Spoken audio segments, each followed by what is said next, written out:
Let's talk about the Infrastructure Bank now. You may or may not have heard of it, but it certainly is doing a lot of good work all around the area for a lot of people. Mark Murphy is the editor of the Providence Business News, and the Infrastructure Bank is the subject of the cover story in this week's edition of the newspaper. And you started off by some money lent to a group of residents in Tiverton. Yeah, they were, I think, mobile home park. And the water pipes weren't really working, and so the Infrastructure Bank loaned them the money to not only fix the pipes, but also fix the roads after they dug up the pipes. And it's an interesting thing to look at that small piece of what the Infrastructure Bank does. First off, it's not a bank. It's sort of a revolving fund. It uses federal money. It uses private money. It actually gets loans from the state.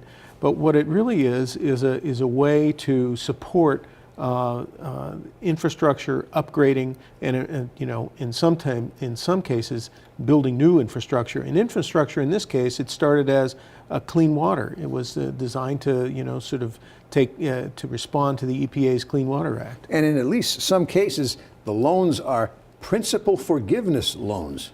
Yeah, that's right. So in some cases you will you'll get the loan and you principal forgiveness, you don't have to pay it back. I mean, when you think about it, this infrastructure has mostly been about water, but now they've gotten into energy efficiency. They actually help municipalities with other sort of non-energy efficiency or non-water infrastructure. For instance, when Providence was going to go about putting out bonds for $45 million to work on the roads, the Infrastructure Bank called in and said, look, we can loan you some. So they loaned them $10 million. So they only had to float bonds for $35 million, which meant their costs were low.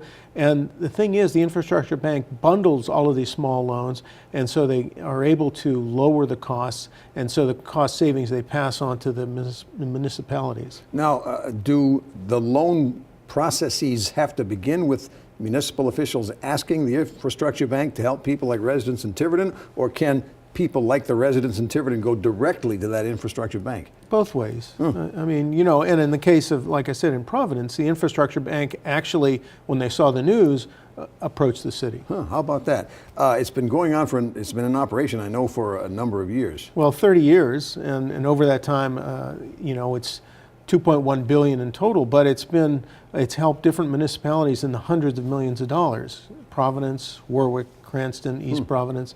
And so it's a very vital part of the financial structure for a lot of individuals, but also for cities. And a lot more about it in the Providence Business News current issue in print or online. And Mark Murphy, thank you for joining us. Thank you, Frank.